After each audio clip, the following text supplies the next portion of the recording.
Bueno, Francis, en tu blog hemos visto, por cierto, que Francis es el autor del famoso blog de la ciencia de la mula, Francis, una nueva entrada que, bueno, que se ha llevado muchos aplausos, en la que le pides disculpas a López Otín, Carlos López Otín, con el que creo que has tenido una reunión, ¿no? Y has tenido ocasión de charlar con él. Así que, bueno, pues comentarlo aquí también, ya que hablamos del caso de López Otín en su momento, ¿no? Sí, Carlos López Otín vino a impartir una conferencia aquí a Málaga, invitado por colegas, y aprovechamos pues para, él quería reunirse conmigo, pues nos reunimos y estuvo pues comentando un poco el caso, ¿no? Él inició, digamos, la charla diciéndome que le gustaría que yo me disculpara públicamente a él por la pieza que escribí, fundamentalmente porque la pieza fue utilizada como arma arrojadiza contra él. Él recibió acoso y bueno, uno de los argumentos que ciertas personas, él me lo estuvo comentando, usaron mi pieza, que mi pieza en ningún caso, es decir, mi blog es un blog de divulgación científica que trata de ser lo más riguroso posible. Obviamente intento no atacar nunca a nadie, ¿no? Y mucho menos me gustaría que las piezas de mi blog se utilizaran para atacar a alguien cuando hablo, por ejemplo, de algún investigador, ¿no? Porque excepcionalmente hablo de investigadores. En general no me gusta, ¿eh? Yo prefiero hablar solamente de ciencia, y considerando que la ciencia además completamente aséptica a la humanidad. Es decir, me importa un comino que el investigador principal sea de la Universidad de Harvard o sea de la Universidad de Cuenca. Trato de que lo relevante sea el resultado científico, no el tema del sesgo de autoridad o cualquier tipo de ataque ad hominem, ¿no? Pero por parece, mi pieza fue utilizada por ciertas personas para atacar a Carlos y me pareció que no era conveniente, ¿no? Entonces, en esa conversación, además, él me comentó, como sabéis, el caso López Otín nace de la retirada de 9 artículos, 8 en una revista, JBC, y la revista de bioquímica, el Journal of Biological Chemistry. Y bueno, él me comentó los argumentos científicos que por los cuales él considera que esos artículos no tendrían que haber sido retirados, ¿vale? Y entonces esos argumentos a mí eran cosas que yo ignoraba sobre detalles metodológicos asociados a las figuras que aparecían en esos artículos, en concreto una única figura en esos diferentes artículos es la que era problemática, y esos argumentos me parecieron perfectamente convincentes. Yo no soy experto, era una cena y yo estaba acompañado por 2 expertos que ratificaron que lo que estaba comentando Carlos era verdad, era correcto desde el punto de vista metodológico. Pero ya digo, son detalles de técnicas que se usaban hace 20 años y que hoy en día ya prácticamente no se usan porque se han modernizado, ¿no?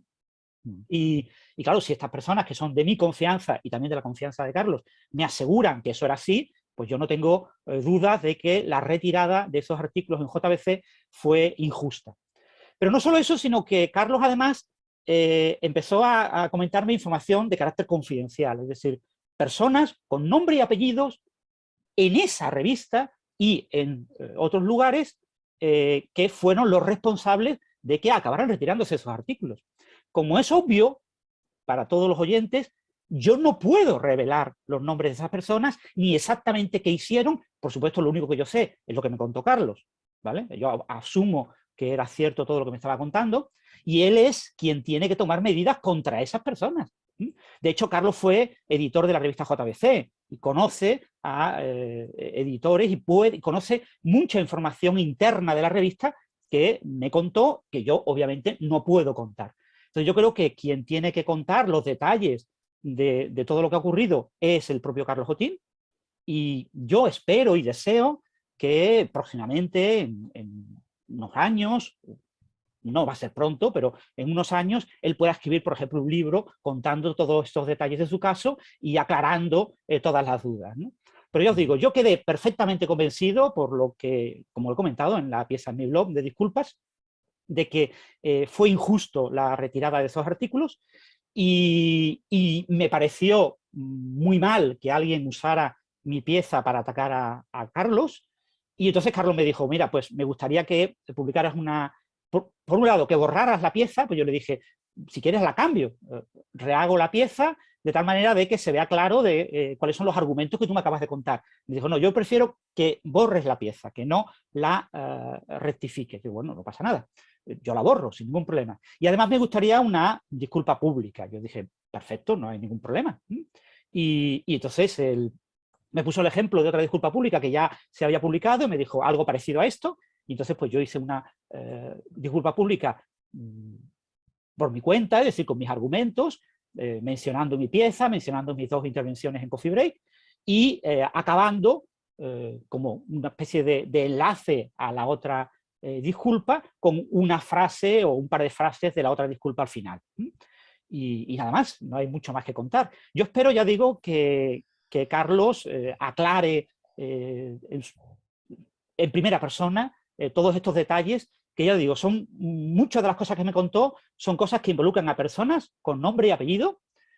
Algunas de esas personas yo sé que existen, otras de esas personas yo no sé si existen o no, es decir, son personas a las que yo no conozco ni tengo capacidad para conocer, pero yo, por cómo me lo contó, pues parecían perfectamente creíbles todos los argumentos y eran muy, muy razonables, ¿no? Entonces, yo no puedo revelar información confidencial que yo recibí y que es la que me ha convencido a mí, y quien tiene que revelarla, obviamente, es Carlos López Otín, y lo único que puedo hacer es pedirle disculpas, y también, por supuesto, aquí en este programa, en el Coffee Break, pedir disculpas públicas a Carlos, porque realmente mi pieza, pues quizás no fue acertada, y quizás, como él dice, yo tendría que haber contactado con él antes de escribir la pieza, pero claro, no es mi costumbre contactar con los investigadores de los artículos de los que yo hablo, ¿no? En este caso yo no hablaba de los artículos, hablaba de noticias que se habían publicado en medios, en blogs, sobre este caso, y las notas de retirada de esos artículos en la revista. Yo no tenía más información, ¿no?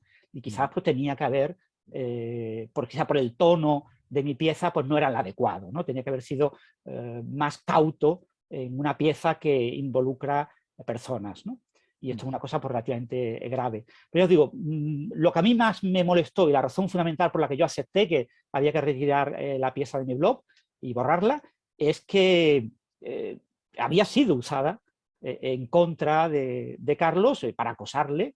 Y bueno, yo soy un humilde divulgador, yo nunca imaginé que una pieza que yo publicara en mi blog fuera a ser usada de esa manera, ¿no? Y no me parece Claro, adecuado. no tiene sentido, ¿no? No es un documento oficial, ni es un paper, ni es nada Exactamente. del carácter, es un artículo comunicativo, como pueden ser pues, todos los artículos que salieron en El País, en el ABC, en todos los medios de comunicación en aquellos días.